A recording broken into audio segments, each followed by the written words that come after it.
source, Citrus, Levy, Marion, and learn how they can help you. Ocala's information station, 1370 WOCA. Ocala.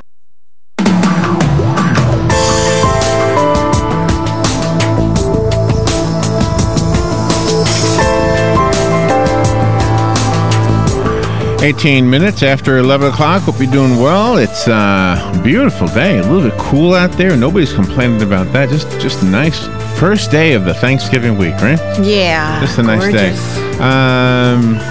Our next guest is going to talk to us about scoliosis. She's written a book called Being Grace.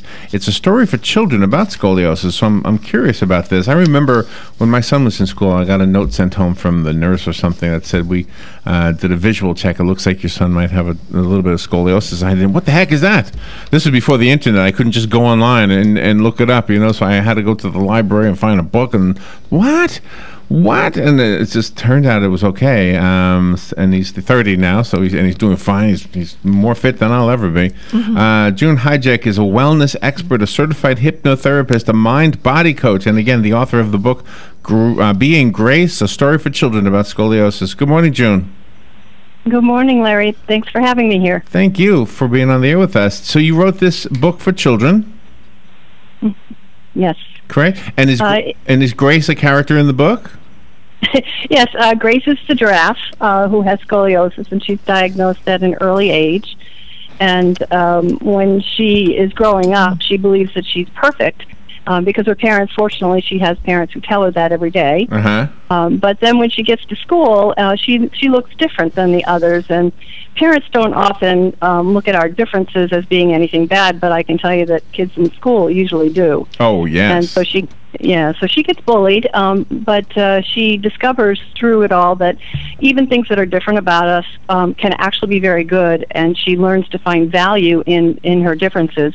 And probably the biggest message overall is that we're in a society where we try very hard to get our kids to be tolerant of others. We as parents try to be more tolerant of other people and their differences and try to reach out and be kind when somebody needs help, but we often forget to do that for ourselves.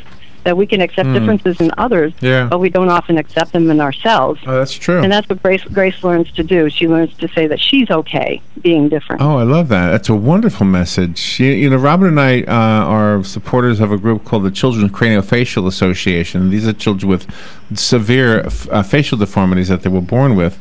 And in most cases, they'll have surgery and it'll improve their faces. But for the most part, they have to accept, this is the face I have. And acceptance is a big message with them, and it sounds like that's the same message you're incorporating into the book. Exactly, and in it I talk about that we get to decide whether or not something is good or bad. So if I believe that how I look is just fine, it's perfect, then what other people say about it has no meaning to us. Wow. So yes, acceptance is really it, and it's self-acceptance. It's not just acceptance of differences in other people; it's acceptances in ourselves. So can I interject the hypnotherapist part of your background? Does a book that has this kind of a message, in a way, suggest to the reader, I'm okay? Oh, it definitely does. And one of the things that I did with the book is I have certain phrases that repeat themselves. So they are, I guess, in effect hypnotic, that as a child and the parent continue to repeat those phrases, they become more and more ingrained and they begin to believe them. Mm-hmm. So yes, very much so. It's just not about the physical aspect that you're addressing, but also the emotional as well, because that could be just as devastating. Correct. In fact, in many cases, and I think you guys are finding that with the work that you do with this other organization, in many cases the emotional aspects of whatever it is you're dealing with are worse than the actual event. I'm a believer in that our thoughts and our feelings, our emotions, create the experience that we have. They create our reality. So if we feel and believe that something is bad, then it will be bad. But if we feel and believe that it's just fine and it's okay, we'll move through that situation. Even my first book, Unexpected Grace, which is a story about my own recovery from my 7 spine surgeries. Wow. I talk a lot about that with, that it's about moving through something, not overcoming it, not struggling with it, not battling it. It's about learning to accept that this is the reality. And if I choose to attach negative emotions to it, it's going to be a horrible reality. But if I believe that it's going to be just fine, then I can move through it much more comfortably, and it gives me the strength and the courage to move through it. Wow, that is awesome. There was an episode of Curb Your Enthusiasm. It's a comedy, if you're familiar with it. It's the Larry David thing. I don't even know if he does it anymore. But there was an episode, and they were making fun, but I saw a real-world element of good, and here's what it was. There was a girl, and she was rather homely, and she was the girlfriend of one of their blind friends, and he said, she's beautiful, she's the most beautiful girl I've ever dated. And the blind friend, of course, couldn't see her at all, and so the girl just loved being regarded as beautiful. And even though the friends were kind of making fun, hey, you can't see her, and so that was their kind of, I don't know, in a way, a little bit of a tasteless attempt at humor. But I saw in a real world situation like that, I could see, wow, this would be a wonderful thing for somebody. If the world tells you you're not pretty, but your spouse does, what difference does it make what anybody else thinks? Or if you tell yourself you're pretty, it really doesn't make any difference than what somebody else says. It's what you believe about yourself, and that's in the book. There were some parents that were in my focus group that asked me why, when Grace is bullied, I don't have the parents intervene as much, and or the teachers, and it's because the way to really combat bullying is for the child to believe that what the bully is saying is stupid. Right. Oh, I like ridiculous. That. Yeah. Yeah. So if you can call me all the names you want, but if I don't believe that those names apply to me, then they have no power over me. And it's just that sort of thing. If I believe that I'm pretty, then who cares what anybody else believes? Yeah. Oh, go ahead. Sorry. Go ahead. Yeah. Yeah, well, we live in a world that expects us to be beautiful and pretty and perfect, and yet what's perfect? There are people who would not be considered perfect that are doing tremendous things. Right. My book is endorsed by Ken Duke, who's a pro golfer, and he was originally criticized for his swing because he had to modify in order to because of the scoliosis. And yet here he is. He's a pro golfer, doing very, very well on the tour, and yet he wouldn't be considered a perfect golfer. Usain Bolt has scoliosis. He's the fastest man in the world. I think he's doing all right. Yeah, right. If scoliosis is not treated and cared for, can it be fatal? The reality is that people don't usually die from scoliosis, but people die from complications from scoliosis.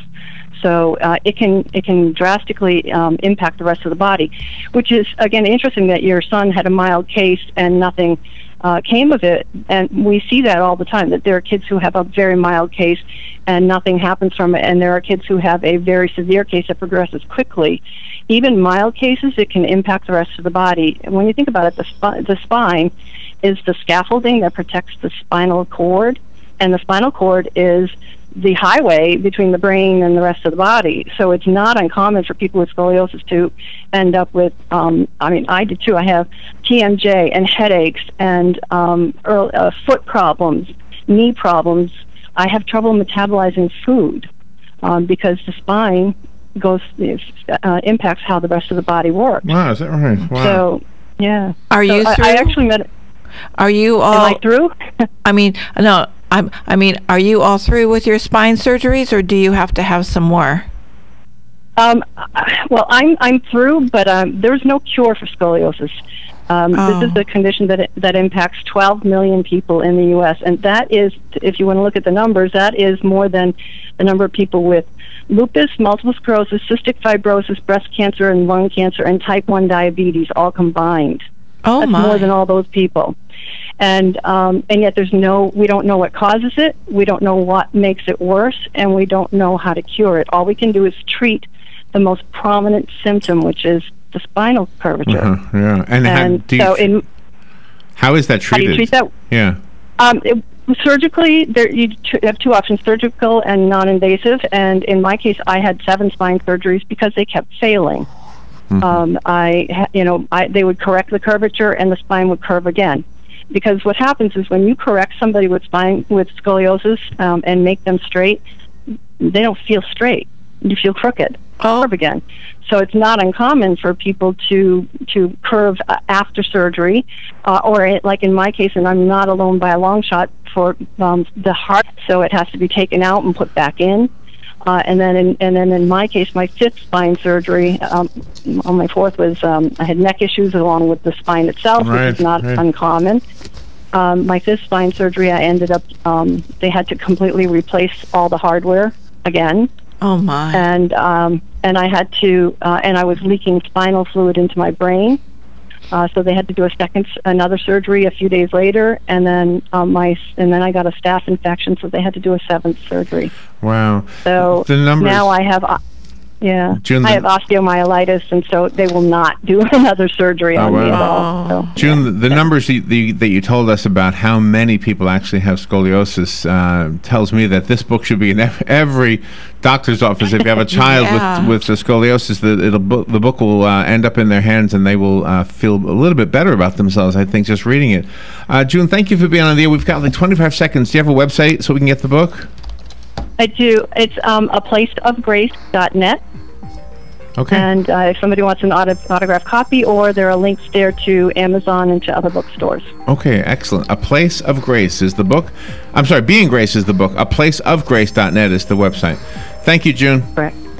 Thank you very much. You're welcome. We will be right back. Fox News Radio, I'm Pat O'Neill. A manhunt in San Antonio after police killing. We are actively pursuing all leads and looking into all motives. We consider this suspect to be extremely dangerous. Police Chief William McManus, Detective Benjamin Marconi fatally shot while writing a ticket in his cruiser. Other cops hurt in weekend shootings near Kansas City and Sanibel, Florida, and St. Louis. That officer in critical condition. More meetings on tap for Donald Trump today. President-elect Trump will meet with former Texas Governor Rick Perry, who could be a candidate for Secretary of Defense. Over the weekend, Mr. Trump met with Mitt Romney, the 2012